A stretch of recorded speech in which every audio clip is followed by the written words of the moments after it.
Hello दोस्तों, welcome to decode Indian. I hope आप सभी अच्छे हैं। तो जैसा कि आपको पता है कि दिसंबर मंथ के कुछ आरबीआई सर्कुलर्स को ऑलरेडी हम लोग बहुत ही डिटेल वे में डिस्कस कर चुके हैं। जो रिमेनिंग सर्कुलर बच गया था डिस्कशन के लिए दिसंबर मंथ का, उसको हम आज के इस लेक्चर में डिस्कस करने वाले हैं। ओके, तो चलिए शुरू करते हैं बिना किसी डिले के। अगर आपको इस पर्टिकुलर लेक्चर या फिर आने वाला जो भी लेक्चर है उसका पीडीएफ चाहिए होगा तो डिस्क्रिप्शन बॉक्स में टेलीग्राम चैनल का लिंक दिया गया है, वहां से जाकर के आप इस लेक्चर का और आने वाला जितना भी लेक्चर है उसका पीडीएफ डाउनलोड कर सकते हैं। ओके, तो चलिए शुरू करते हैं बिना किसी डिले के और देखते हैं कि कौन कौन सा सर्कुलर पब्लिश हुआ था दिसंबर मंथ में। देखिए, यहाँ पे हमारे पास जो सबसे पहला सर्कुलर है, ये सर्कुलर 6 दिसंबर 2024 का है। कैश रिजर्व रेशियो सीआरआर के मेंटेनेंस को लेकर के ये पर्टिकुलर सर्कुलर है। सबसे पहले तो कैश रिजर्व रेशियो होता क्या है? तो देखिए, कैश रिजर्व रेशियो क्या होता है? बैंक का जो टोटल डिपॉजिट होता है उसका ये एक परसेंटेज होता है जो कि बैंकों को लिक्विड कैश में रिजर्व बैंक ऑफ इंडिया के पास मेंटेन करके रखना होता है रिजर्व के तौर पे। ओके, तो कैश रिजर्व रेशियो के मेंटेनेंस को लेकर के ये पूरा सर्कुलर है। 4 मई 2022 का जो आरबीआई सर्कुलर है उसके अकॉर्डिंगली बैंकों के लिए जो कैश रिजर्व रेशियो था उसको 50 बेसिस पॉइंट से बढ़ा दिया गया था। तो पहले ये 4% था, इसको 2022 में बढ़ा करके 4.50% कर दिया गया था। तो बैंकों को बोला गया था कि बैंक का जो नेट डिमांड और टाइम लायबिलिटीज है, जो NTDL है, उसका 4.50% वो कैश रिजर्व रेशियो के तौर पे रिजर्व बैंक ऑफ इंडिया के पास मेंटेन करके रखेगा। ओके, ना यहाँ पे ये जो नेट डिमांड टाइम लायबिलिटीज है ये होता क्या है? देखिए, नेट डिमांड टाइम लायबिलिटीज क्या है? ये बैंक का टोटल डिपॉजिट होता है। इसके अंदर डिमांड डिपॉजिट भी आता है, मतलब कि बैंक के अंदर हम करेंट अकाउंट में जो पैसा रखते हैं, सेविंग्स अकाउंट में जो पैसा रखते हैं, वो बैंक के लिए क्या होता है? डिमांड डिपॉजिट होता है। जब भी हम डिमांड करेंगे बैंक को वो पैसा हमें देना पड़ेगा, राइट। और नेट डिमांड टाइम लायबिलिटीज के अंदर आता है टाइम डिपॉजिट, मतलब कि बैंक के अंदर हमारा जो एफडी होता है, जो रिकरिंग डिपॉजिट होता है, तो वो क्या होता है? टाइम डिपॉजिट होता है। तो नेट डिमांड टाइम लायबिलिटीज का यही मतलब होता है।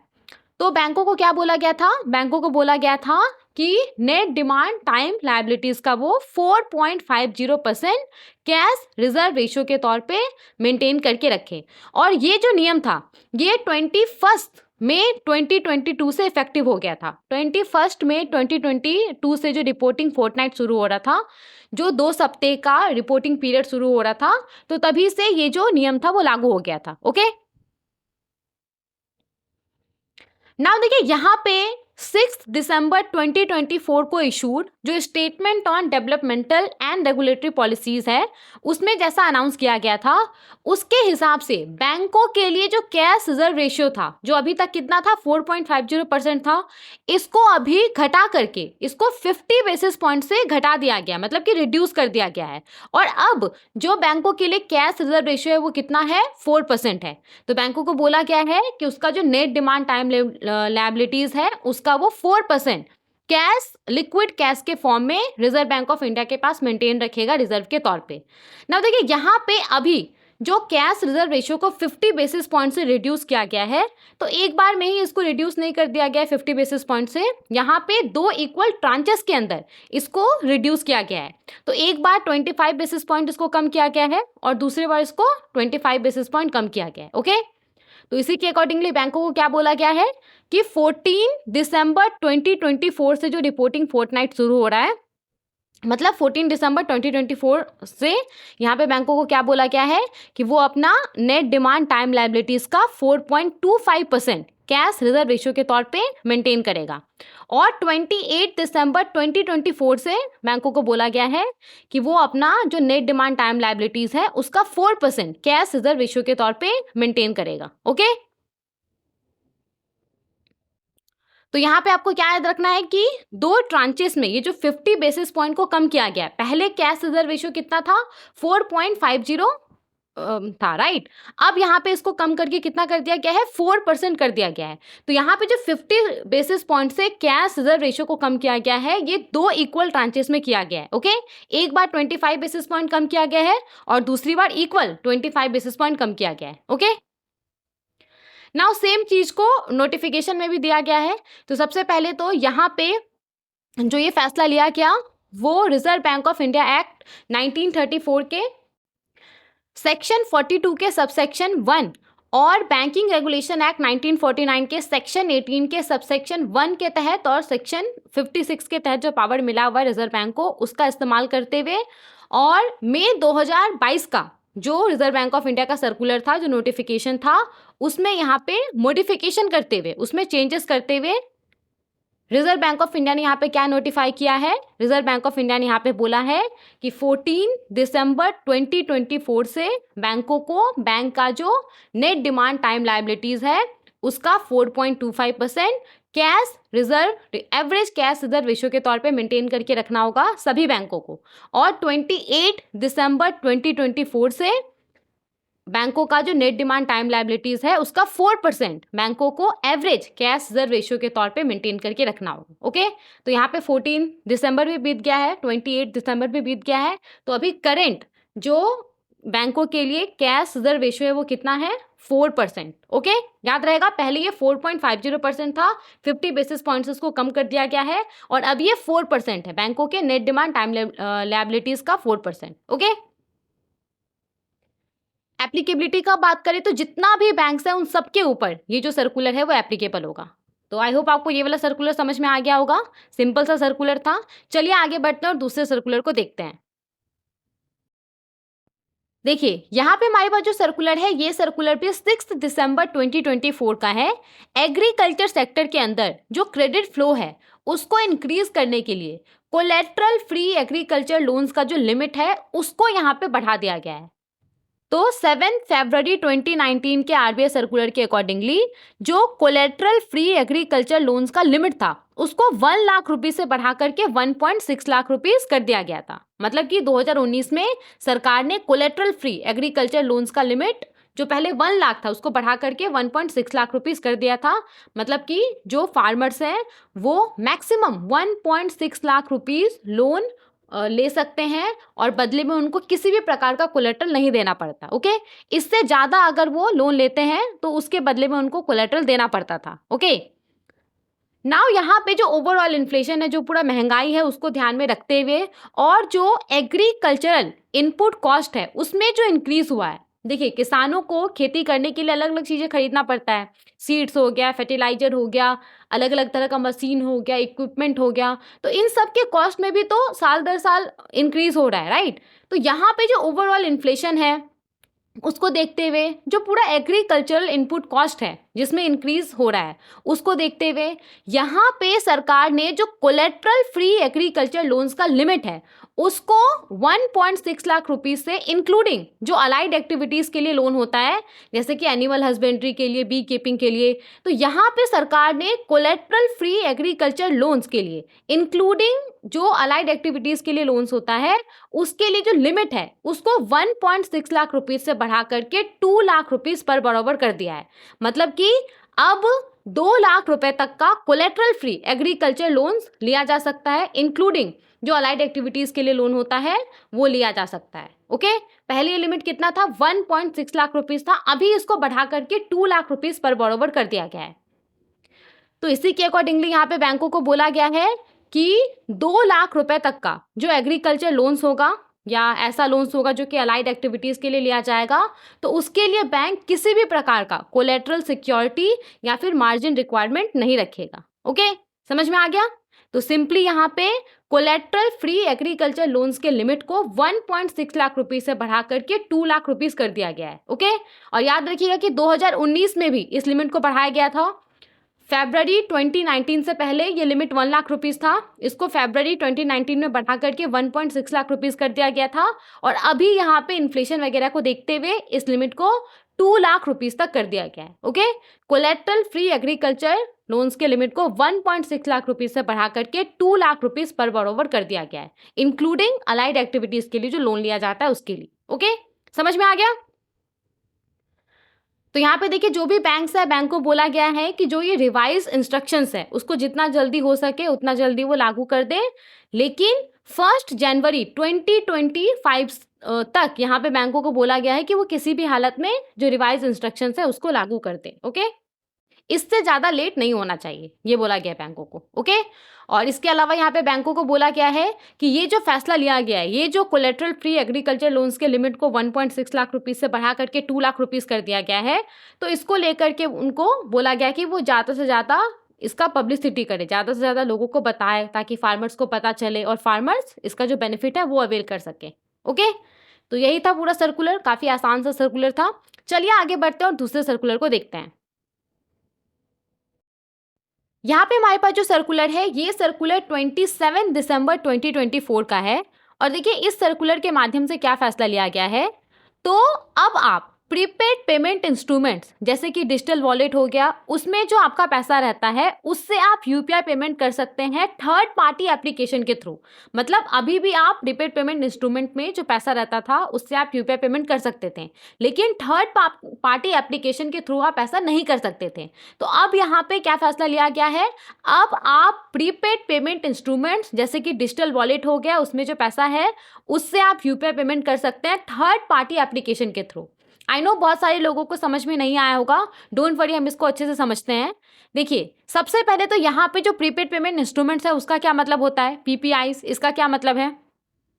देखिए प्रीपेड पेमेंट इंस्ट्रूमेंट्स होता है जिसमें कि पहले से आपको कुछ पैसा डालना होता है और फिर आप उस पैसे का इस्तेमाल करके अलग अलग चीज़ें खरीद सकते हैं, अलग अलग सर्विस के लिए पे कर सकते हैं, अलग अलग जो फाइनेंशियल सर्विसेज होता है वो आप कंडक्ट कर सकते हैं। जैसे कि आपका बिल पे करना हो गया, रिचार्ज करना हो गया, आप उसका इस्तेमाल करके किसी दूसरे व्यक्ति को पैसा भेज सकते हैं। तो ये होता है प्रीपेड पेमेंट इंस्ट्रूमेंट। इसमें आपको क्या करना पड़ता है, पहले आपको कुछ पैसा डालना पड़ता है और फिर इसका इस्तेमाल करके आप अलग अलग ट्रांजेक्शन कर सकते हैं। जैसे कि आप फ़ोन पे वॉलेट के साथ करते हैं, पेटीएम वॉलेट के साथ करते हैं। आप क्या करते हैं, पहले आपने इसमें कुछ पैसा डाल दिया और फिर आप फ़ोन पे वॉलेट का इस्तेमाल करके या फिर पेटीएम वॉलेट का इस्तेमाल करके आप अलग अलग जगह पे ट्रांजेक्शन करते हैं, राइट। तो ये क्या होता है, प्रीपेड पेमेंट इंस्ट्रूमेंट होता है। तो यहाँ पे अब प्रीपेड पेमेंट इंस्ट्रूमेंट के अंदर जो भी आपका पैसा है आप उससे यूपीआई पेमेंट कर सकते हैं थर्ड पार्टी एप्लीकेशन के थ्रू। तो इसका क्या पूरा मतलब होता है उसको हम समझते हैं। देखिए अभी क्या है ना, आपके बैंक का जो यूपीआई एप्लीकेशन है उसका इस्तेमाल करके या फिर किसी भी थर्ड पार्टी एप्लीकेशन प्रोवाइडर का जो यूपीआई ऐप होता है उसका इस्तेमाल करके आपका जो बैंक अकाउंट है, बैंक अकाउंट में आप यूपीआई पेमेंट रिसीव कर सकते हैं और बैंक अकाउंट में जो आपका पैसा है उससे आप यूपीआई पेमेंट कर सकते हैं, राइट। ऐसा ही होता है। लेकिन जब हम बात करते हैं प्रीपेड पेमेंट इंस्ट्रूमेंट के बारे में, तो प्रीपेड पेमेंट इंस्ट्रूमेंट जैसे कि डिजिटल वॉलेट हो गया, इसमें जो आपका पैसा रहता है उससे आप यूपीआई पेमेंट कर सकते हैं और आप इसमें यूपीआई पेमेंट रिसीव भी कर सकते हैं, लेकिन सिर्फ प्रीपेड पेमेंट इंस्ट्रूमेंट इशूअर के द्वारा जो मोबाइल एप्लीकेशन प्रोवाइड किया गया है उसका इस्तेमाल करके। जैसे कि मान लीजिए कि आपके पास पेटीएम वॉलेट है, ओके, तो यहाँ पे पेटीएम वॉलेट में आप यूपीआई पेमेंट रिसीव कर सकते हैं और पेटीएम वॉलेट से आप यूपीआई पेमेंट कर सकते हैं, लेकिन सिर्फ पेटीएम ऐप का इस्तेमाल करके। दूसरे ऐप का इस्तेमाल करके आप ऐसा नहीं कर सकते हैं। गूगल पे हो गया, फ़ोन पे हो गया, तो इसका इस्तेमाल करके आप ऐसा नहीं कर सकते हैं, ओके। तो ना यहाँ पे देखिए 5 अप्रैल 2024 का जो statement on developmental and regulatory policies है, तो उसमें जैसा अनाउंस किया गया था उसी के हिसाब से अब यहाँ पे क्या बोला गया है कि जो full KYC prepaid payment instrument होता है, मतलब कि ऐसा प्रीपेड पेमेंट इंस्ट्रूमेंट, ऐसा वॉलेट जिसका कि जो नो योर कस्टमर वेरिफिकेशन होता है वो पूरा कंप्लीट हो गया है। तो यहाँ पे क्या बोला गया है कि जो full KYC prepaid payment instrument है, तो अब आप ऐसे full KYC prepaid payment instrument से यूपीआई पेमेंट कर सकते हैं और यूपीआई पेमेंट रिसीव कर सकते हैं थर्ड पार्टी एप्लीकेशन के थ्रू। इसका मतलब क्या होता है, इसका मतलब ये है कि मान लीजिए कि आपके पास पेटीएम वॉलेट है, ओके, तो अभी तक क्या होता था कि पेटीएम वॉलेट से अगर आपको यूपीआई पेमेंट करना है या फिर उसमें यूपीआई पेमेंट रिसीव करना है तो आप ऐसा सिर्फ पेटीएम का इस्तेमाल करके ही कर सकते थे, राइट। लेकिन अब यहाँ पे क्या बोला गया है, अब यहाँ पे बोला गया है कि अगर आपके पास fully KYC verified Paytm wallet है तो अब आप थर्ड पार्टी यूपीआई जैसे कि गूगल पे हो गया, फ़ोन पे हो गया, तो इसका इस्तेमाल करके आप पेटीएम वॉलेट से यूपीआई ट्रांजेक्शन कर सकते हैं और पेटीएम वॉलेट में आप यूपीआई पेमेंट रिसीव कर सकते हैं, ओके। पहले क्या होता था, पहले अगर आपको आपके पास पेटीएम वॉलेट होता था और जिससे आपको यूपीआई ट्रांजैक्शन करना होता था या यूपीआई पेमेंट आपको रिसीव करना होता था, तो आपको बस आपके पास एक ही ऑप्शन था, आपके पास था पेटीएम ऐप। आपको पेटीएम ऐप का इस्तेमाल करके ऐसा करना होता था। लेकिन अब यहाँ पे क्या बोल दिया गया है, अब आप थर्ड पार्टी ऐप का इस्तेमाल करके भी ऐसा कर सकते हैं। मतलब कि अगर आपके पास पेटीएम वॉलेट है तो आप गूगल पे, फोन पे का इस्तेमाल करके पेटीएम वॉलेट से यूपीआई पेमेंट कर सकते हैं और पेटीएम वॉलेट में यूपीआई पेमेंट रिसीव कर सकते हैं। समझ में आ गया क्या फैसला लिया गया है? तो यहाँ पे वही बोला जा रहा है कि जो प्रीपेड पेमेंट इंस्ट्रूमेंट होल्डर्स है वो यूपीआई पेमेंट कर सकता है, यूपीआई पेमेंट रिसीव कर सकता है पीपीआई के अंदर थर्ड पार्टी यूपीआई एप्लीकेशन का जो मोबाइल एप्लीकेशन है उसके थ्रू। ओके, समझ में आ गया? और यहाँ पे प्रीपेड पेमेंट इंस्ट्रूमेंट को लेकर के जो रिजर्व बैंक ऑफ इंडिया का 27 अगस्त 2021 का मास्टर डायरेक्शन है, तो उसके अंदर जो भी रेलेवेंट प्रोविजन है उसको यहाँ पे अमेंड किया गया है। और ये जो सर्कुलर है ये payment and settlement system act 2007 के सेक्शन 18 और सेक्शन 10 सबसेक्शन 2 के तहत इशू किया गया है। नाउ देखिए ये पूरा सर्कुलर था एंड आई होप कि आपको अच्छे से समझ में आ गया होगा कि क्या फैसला लिया गया है। अब यहाँ पे देखिए जो प्रीपेड पेमेंट इंस्ट्रूमेंट के ऊपर रिजर्व बैंक ऑफ इंडिया का मास्टर डायरेक्शन है, तो उसके अंदर जो प्रोविजन है उसको यहाँ पे रिवाइज किया गया है। तो पहले जो प्रीवियस प्रोविजन था वो दिया गया है और फिर जो रिवाइज प्रोविजन है वो दिया गया है। ओके, तो पहले यहाँ पे हम जो प्रीवियस इंस्ट्रक्शन है उसको थोड़ा सा देख लेते हैं और फिर हम एक बार अच्छे से जो रिवाइज्ड प्रोविजन है, जो रिवाइज्ड इंस्ट्रक्शन है उसको हम देख लेंगे। ओके, देखिए तो मे बी आपको ये थोड़ा सा टेक्निकल लगेगा। पहले वैसे हमने सिंप्लीफाइड मैनर में समझ लिया है कि न्यूज़ क्या है। ओके, नाउ क्योंकि ये सर्कुलर का पार्ट है तो इसीलिए इसको पढ़ना पड़ रहा है। देखिए तो जो प्रीवियस इंस्ट्रक्शंस था वो क्या था, तो कोई प्रीपेड पेमेंट इंस्ट्रूमेंट होल्डर सिर्फ उसका जो प्रीपेड पेमेंट इंस्ट्रूमेंट इशूअर है सिर्फ उसके द्वारा ही यूपीआई पेमेंट के लिए ऑनबोर्ड किया जा सकता है। मतलब कि कोई पेटीएम वॉलेट यूजर है तो वो सिर्फ पेटीएम के द्वारा ही उस पेटीएम वॉलेट का इस्तेमाल करके यूपीआई पेमेंट करने के लिए ऑनबोर्ड किया जा सकता है। मतलब ये पहले प्रोविजन था, कोई दूसरा एंटिटीज उस वॉलेट का इस्तेमाल करके यूपीआई पेमेंट करने के लिए उसको ऑनबोर्ड नहीं कर सकता था। ओके, इसके बाद यहाँ पे जो पीपीआई इशूअर था वो सिर्फ अपने कस्टमर के वॉलेट को जो यूपीआई था उससे लिंक कर सकता था। ओके, जैसे कि पेटीएम है, फोन पे है, तो ये सिर्फ अपने कस्टमर्स के वॉलेट को जो यूपीआई आईडी था, जो हैंडल था, उससे लिंक कर सकता था। इसके अलावा यहाँ पे जो प्रीपेड पेमेंट इंस्ट्रूमेंट इशूअर था जो कि पेमेंट सर्विस प्रोवाइडर के तौर पे काम कर रहा होता था, तो वो यहाँ पे किसी बैंक के कस्टमर को या फिर किसी दूसरे प्रीपेड पेमेंट इंस्ट्रूमेंट के कस्टमर को ऑनबोर्ड नहीं कर सकता था। मतलब कि अगर पेटीएम है तो पेटीएम फोन पे वॉलेट के यूजर को ऑनबोर्ड नहीं कर सकता था, या फिर किसी बैंक, जैसे कि ICICI बैंक हो गया, उसके कस्टमर को ये ऑनबोर्ड नहीं कर सकता था। ओके, इन सब के अलावा देखिए यहाँ पे प्रीपेड पेमेंट इंस्ट्रूमेंट होल्डर के द्वारा जो प्रीपेड पेमेंट इंस्ट्रूमेंट से यूपीआई पेमेंट किया जाता था तो उसको ऑथेंटिकेट कैसे किया जाता था, उसके लिए वो जो एग्जिस्टिंग वॉलेट क्रेडेंशियल होता था उसका इस्तेमाल करके उसको ऑथेंटिकेट करता था। मतलब कि जब वो अपने डिजिटल वॉलेट से यूपीआई पेमेंट करता था तो उसको वो कंफर्म कैसे करता था, उस वॉलेट के लिए जो उसने पिन या फिर पासवर्ड सेट किया होता था उसका इस्तेमाल करके वो उसको ऑथराइज करता था, उसको ऑथराइज किया जाता था। ओके, तो यहाँ पे जो ट्रांजेक्शन होता था वो यूपीआई सिस्टम से पहुंचने से पहले ही प्री अप्रूव्ड रहता था। मतलब कि यूपीआई सिस्टम के पास पहुंचने से पहले ही जो वॉलेट है वो उसको ऑथराइज कर देता था, कंफर्म कर देता था। ओके, समझ में आ गया? तो ये प्रीवियस इंस्ट्रक्शन था। ना यहाँ पे देखिए ये रिवाइज इंस्ट्रक्शंस है तो इसमें कुछ कुछ तो सेम ही है, कुछ कुछ यहाँ पे चेंजेस लाया गया है। तो यहाँ पे क्या बोला जा रहा है, रिवाइज इंस्ट्रक्शंस के हिसाब से कोई प्रीपेड पेमेंट इंस्ट्रूमेंट इशूअर है वो अपने सिर्फ full KYC prepaid payment instrument holders को ही यूपीआई पेमेंट करने के लिए अलाउ कर सकता है। ओके, तो ये तो हमें अभी पता चल गया।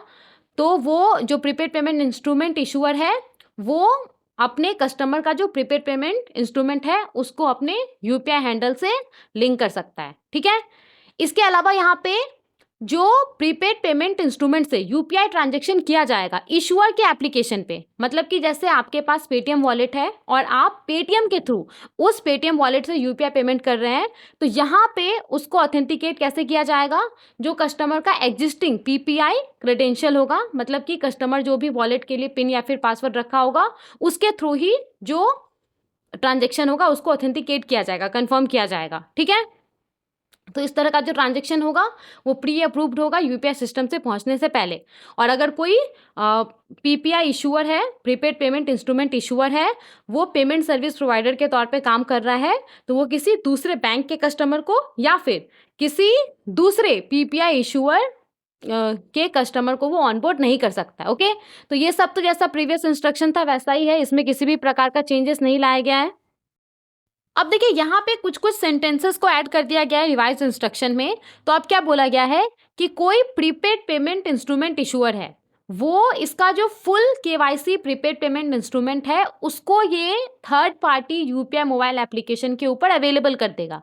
मतलब कि जैसे पेटीएम है, तो पेटीएम का जो फुल्ली केवाईसी वेरीफाइड वॉलेट है उसको ये गूगल पे के ऊपर अवेलेबल कर देगा। ओके, और उसके बाद जो third party UPI mobile app रहेगा वो क्या करेगा, वो ऐसे प्रीपेड पेमेंट इंस्ट्रूमेंट को उसका जो हैंडल होगा यूपीआई हैंडल उससे लिंक कर देगा। मतलब कि हमारे एग्जांपल में क्या होगा, जैसे पेटीएम है तो पेटीएम का जो फुल्ली केवाईसी वेरीफाइड वॉलेट होगा उसको वो गूगल पे के ऊपर अवेलेबल कर देगा। अब जो गूगल पे है, गूगल पे अब पेटीएम वॉलेट को अपने यूपीआई सिस्टम से लिंक कर देगा और फिर उसका इस्तेमाल करके जो पेटीएम होल्डर होगा, पेटीएम वॉलेट होल्डर होगा, वो गूगल पे के थ्रू यूपीआई पेमेंट कर सकता है पेटीएम वॉलेट से, और पेटीएम वॉलेट के अंदर वो यूपीआई पेमेंट रिसीव कर सकता है गूगल पे के थ्रू, ना कि सिर्फ पेटीएम ऐप के थ्रू। ओके, समझ में आ गया। और यहाँ पे इस तरह का जो ट्रांजेक्शन होगा वो मतलब कि ऐसा ट्रांजेक्शन जिसमें कि थर्ड पार्टी यूपीआई एप्लीकेशन के थ्रू जो प्रीपेड पेमेंट इंस्ट्रूमेंट है उससे यूपीआई पेमेंट हो रहा है, यूपीआई पेमेंट रिसीव किया जा रहा है। तो इस तरह के ट्रांजेक्शन को ध्यान रखिएगा कैसे ऑथेंटिकेट किया जाएगा, यूपीआई क्रेडेंशियल का इस्तेमाल करके ऑथेंटिकेट किया जाएगा। मतलब कि अगर आपके पास पेटीएम वॉलेट है और आप गूगल पे के थ्रू उस पेटीएम वॉलेट से यूपीआई पेमेंट कर रहे हैं, तो यहाँ पे उस ट्रांजेक्शन को कंफर्म करने के लिए, ऑथेंटिकेट करने के लिए आपको नॉर्मल जो आपका यूपीआई पिन होता है वो डालना पड़ेगा। उसके बाद जो आपका ट्रांजेक्शन है वो ऑथेंटिकेट होगा, वो कंफर्म होगा। ओके, समझ में आ गया। तो ये पूरा यहाँ पे फैसला लिया गया है। एप्लीकेबिलिटी का बात करें तो जितना भी प्रीपेड पेमेंट इंस्ट्रूमेंट इशूअर्स है, बैंक्स, नॉन बैंक्स, उन सब के ऊपर एप्लीकेबल होगा। National payment corporation of India and system participants के ऊपर ये जो सर्कुलर है ये एप्लीकेबल होगा। ओके, आगे बढ़ते हैं, नेक्स्ट सर्कुलर को देखते हैं। यहाँ पे हमारे पास जो सर्कुलर है ये सर्कुलर 27 दिसंबर 2024 का है। गोल्ड के प्राइस रिस्क को हेज करने के लिए जो भी ट्रांजैक्शंस किया जाता है उसके लिए जो रिपोर्टिंग प्लेटफॉर्म होता है उसको लेकर के ये पूरा सर्कुलर है। तो इस पूरे सर्कुलर को समझने से पहले आपको कुछ चीज़ें पता होना चाहिए, जैसे कि हेजिंग क्या होता है, गोल्ड प्राइस रिस्क का हेजिंग क्या होता है, उसके बाद ही आपको ये सर्कुलर समझ में आएगा। ओके, तो बहुत ज़्यादा डिटेल में नहीं जाएंगे, थोड़ा सा लेकिन हम इसको समझ लेते हैं, उसके बाद हम अपने सर्कुलर के ऊपर आएंगे। ओके, देखिए आपने सुना होगा हेजिंग के बारे में बहुत बार। अगर हम हेजिंग के बारे में बात करें कि हेजिंग क्या होता है, तो किसी एसेट या फिर किसी इन्वेस्टमेंट के अंदर जो एडवर्स प्राइस मूवमेंट होता है, प्राइस बहुत ऊपर चल जाता है, प्राइस बहुत नीचे चल जाता है, उसकी वजह से नुकसान होने का जो रिस्क रहता है उसको रिड्यूस करने के लिए, उसको कम करने के लिए जो जो एक्शंस अपनाया जाता है वही क्या कहलाता है, हेजिंग कहलाता है। ओके, समझ में आ गया। अब देखिए गोल्ड प्राइस रिस्क का हेजिंग का क्या मतलब होता है। तो जब हम बात करते हैं गोल्ड प्राइस रिस्क के हेजिंग के बारे में, तो इसमें क्या होता है, कोई गोल्ड प्रोड्यूसर है या फिर कोई ज्वेलर इन्वेस्टर है, उसको गोल्ड के प्राइस में फ्लक्चुएशन होने की वजह से जो पोटेंशियल नुकसान हो सकता है उसको कम करने के लिए वो जो स्ट्रेटजीज अपनाता है, जो एक्शंस अपनाता है, उसको क्या बोला जाता है, hedging of gold price risk.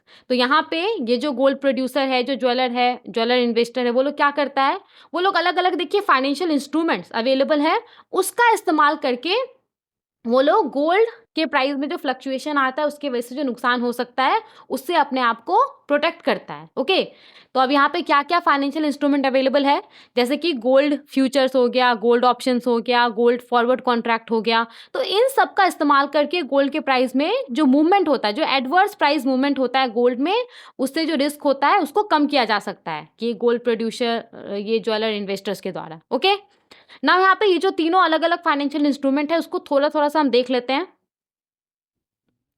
देखिए, सबसे पहले अगर हम गोल्ड फ्यूचर के बारे में बात करें, तो ये क्या होता है?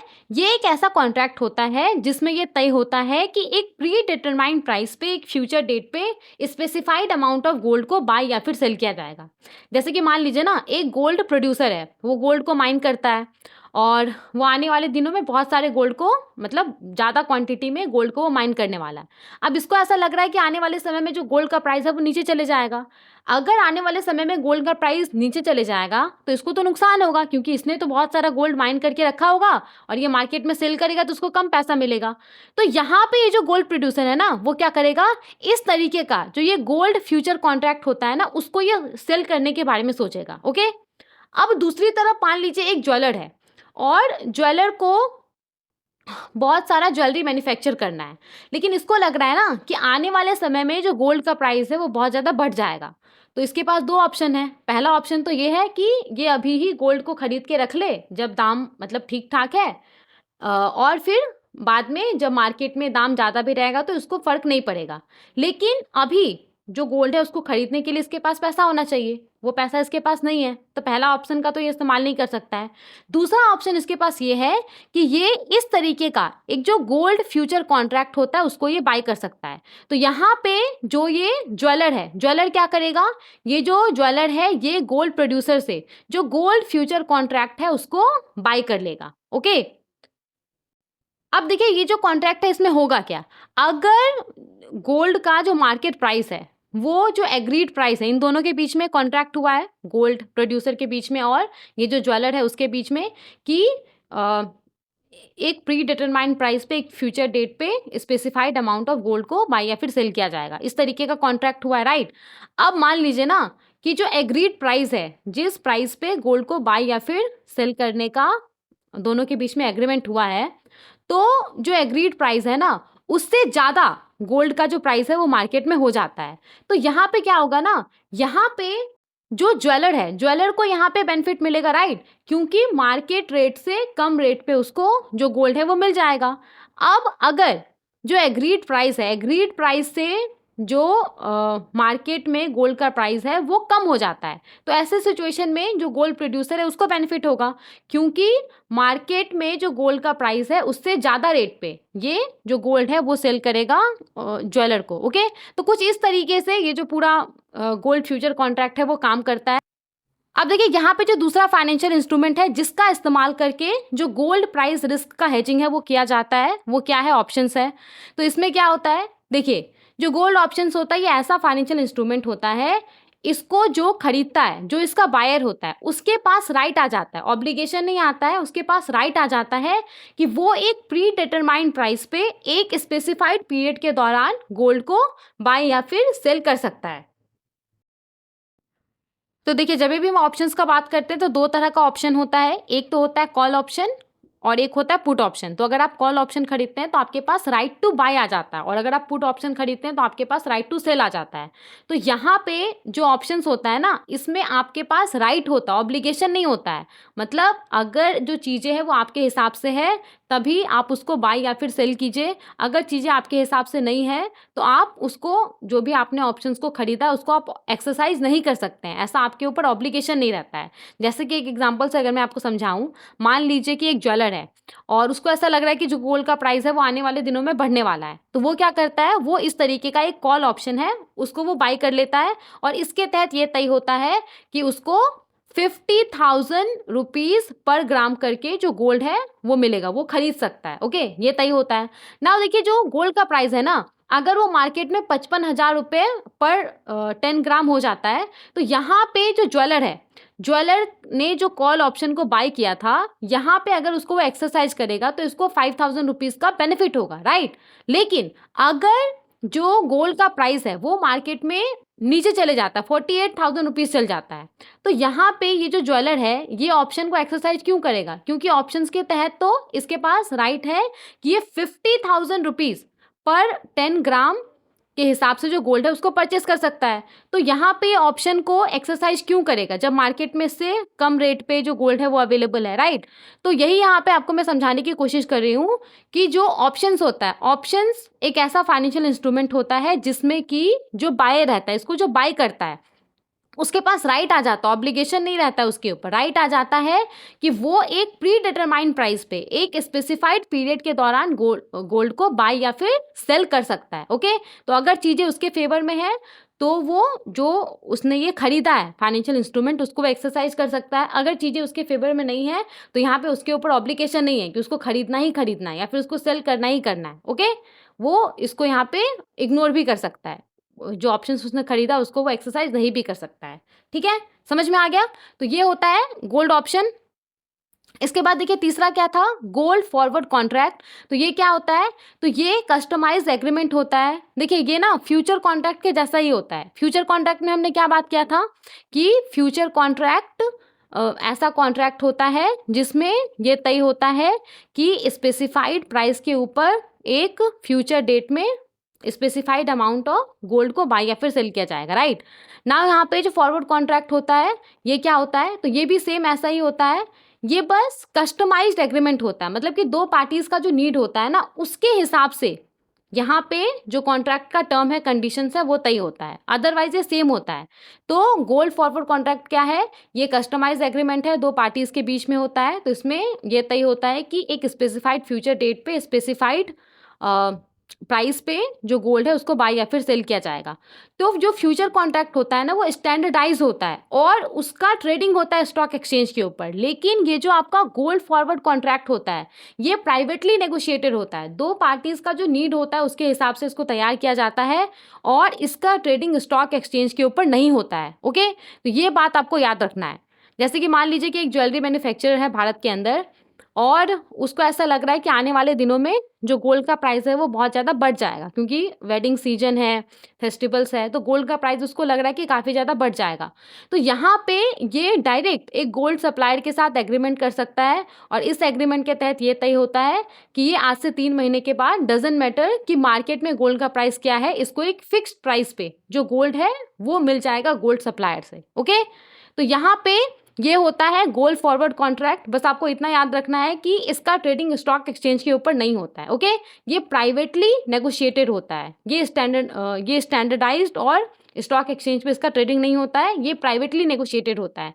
दो पार्टीज का जो नीड होता है उसके हिसाब से इसको तैयार किया जाता है। ओके ना, देखिए यहाँ पे इन सब इंस्ट्रूमेंट के बारे में हमने बात कर लिया, gold futures, gold option, gold forward contract. एक बात यहाँ पे बताना जरूरी है कि ये जो भी इंस्ट्रूमेंट है ना, इन इंस्ट्रूमेंट में जो एक्चुअल गोल्ड का डिलीवरी होता है वो नहीं होता है। ज़्यादातर केसेस में जो एक्चुअल गोल्ड का डिलीवरी है वो नहीं होता है। यहाँ पे क्या होता है, यहाँ पे जो सेटलमेंट है वो कैश में होता है। मतलब कि जो एग्रीड प्राइस है, एग्रीमेंट के अंदर जो एग्रीड प्राइस है उसमें और जो एक्चुअल मार्केट प्राइस है उसमें जो डिफरेंस रहता है ना कॉन्ट्रैक्ट के अंत में, तो उसको फिर पे किया जाता है कैश में। ओके, यहाँ पे एक्चुअल डिलीवरी नहीं होता है गोल्ड का, ये बात याद रखिएगा।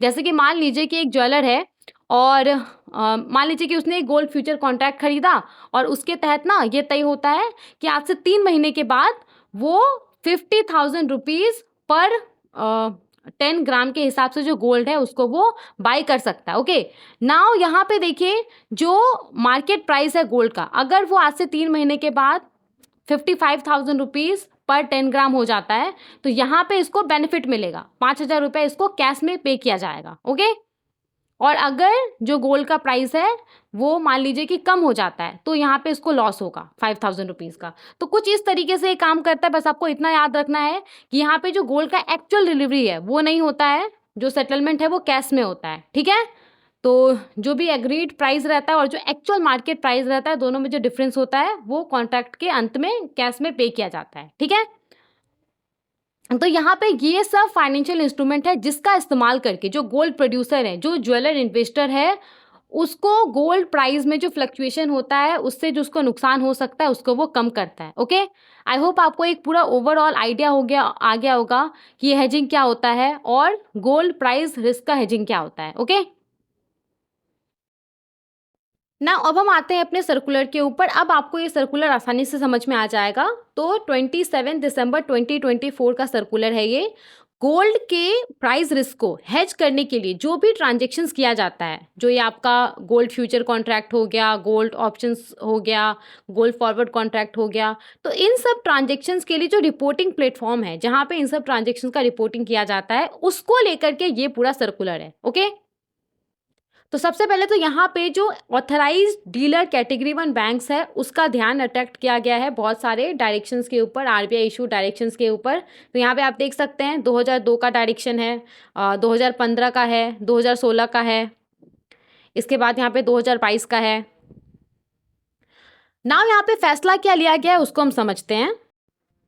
तो बैंकों को यहाँ पे बोला गया है कि उसके द्वारा और उसके कस्टमर्स क्लाइंट के द्वारा गोल्ड डेरिवेटिव्स में जो भी ट्रांजैक्शंस कंडक्ट किया गया है उन सब का बैंक को रिपोर्टिंग करना होगा। ओके, और यहाँ पे किस तरीके से बैंक्स को रिपोर्टिंग करना होगा, तो देखिए यहाँ पे बोला गया कि 1 फरवरी 2025 से बैंक के द्वारा जितना सारा भी गोल्ड डेरिवेटिव्स में over the counter transactions conduct किया गया है डोमेस्टिक मार्केट के अंदर, आईएफएससी के अंदर, भारत के बाहर, तो उन सब का रिपोर्टिंग इसको ट्रेड रिपोजिटरी का जो clearing corporation of India limited है, सीसीआईएल है, उसको करना होगा। ओके, ना सबसे पहले तो यहाँ पे गोल्ड डेरिवेटिव्स में ओटीसी ट्रांजेक्शन्स का क्या मतलब है, तो गोल्ड डेरिवेटिव्स तो यहाँ पे क्या हो गया, जो भी हमने बात किया था, गोल्ड फ्यूचर हो गया, इसके बाद आपका गोल्ड ऑप्शन हो गया, गोल्ड फॉरवर्ड कॉन्ट्रैक्ट हो गया।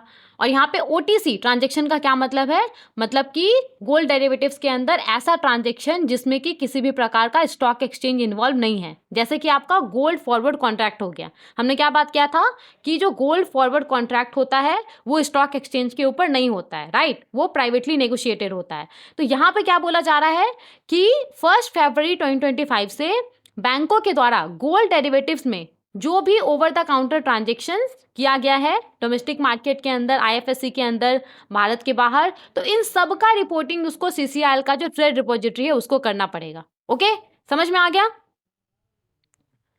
ना। यहाँ पे सीसीआईएल का ट्रेड रिपोजिटरी क्या है, तो जो over the counter derivative transactions होता है, तो सिंपली यहाँ पे डेरिवेटिव्स जो भी हमने बात किया था, ऑप्शंस, फ्यूचर्स, फॉरवर्ड कॉन्ट्रैक्ट, तो ये सब क्या होता है, डेरिवेटिव्स होता है। तो जो over the counter derivative transactions होता है ना, तो over the counter derivative transactions के इलेक्ट्रॉनिक रिकॉर्ड को ये जो ट्रेड रिपोजिटरी है ये कलेक्ट करता है, स्टोर करता है, उसको प्रोसेस करने का काम करता है। ठीक है, तो इसके ऊपर ही बैंकों को रिपोर्टिंग करने के लिए बोला गया है। इसके बाद देखिए यहाँ पे बैंकों को क्या बोला गया है, 1 फरवरी 2025 से बैंकों का जो एलिजिबल कस्टमर्स होगा, जो क्लाइंट होगा, जिसके द्वारा गोल्ड डेरिवेटिव्स में ओटीसी ट्रांजैक्शंस कंडक्ट किया गया होगा भारत के अंदर, डोमेस्टिक मार्केट में, आईएफएससी के अंदर, तो इन सब का रिपोर्टिंग बैंकों को ट्रेड डिपॉजिटरी को करना होगा। ओके, अब यहाँ पे ये जो ट्रांजैक्शंस है इसका रिपोर्टिंग बैंक को कब तक करना होगा, मतलब इसके द्वारा जो ट्रांजैक्शंस किया गया है, फिर इसके एलिजिबल कस्टमर क्लाइंट के द्वारा जो ट्रांजैक्शंस कंडक्ट किया गया है, तो बैंकों को इन सब का रिपोर्टिंग ट्रेड डिपॉजिटरी को कब तक करना होगा, तो जिस दिन ट्रांजैक्शन हुआ है, जैसे कि मान लीजिए कि आज ट्रांजैक्शन हुआ है, तो जो भी नेक्स्ट बिजनेस डे होगा उसके 12 बजे से पहले ये जो रिपोर्टिंग है वो ट्रेड डिपॉजिटरी को हो जाना चाहिए बैंकों के द्वारा। ठीक है, समझ में आ गया। इसके बाद देखिए यहाँ पे,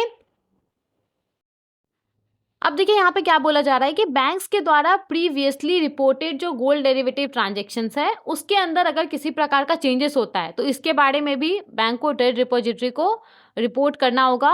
और यहाँ पे अगर कोई ऐसा ट्रांजैक्शंस है जो कि मैच्योरिटी के पहले ही क्लोज हो चुका है, कैंसिल हो चुका है, कोई ऐसा कॉन्ट्रैक्ट है जो कि मतलब जो उसका मैच्योरिटी था उसके पहले ही वो खत्म हो चुका है, तो यहाँ पे उसको लेकर के भी इसको ट्रेड रिपोजिटरी को रिपोर्ट करना होगा।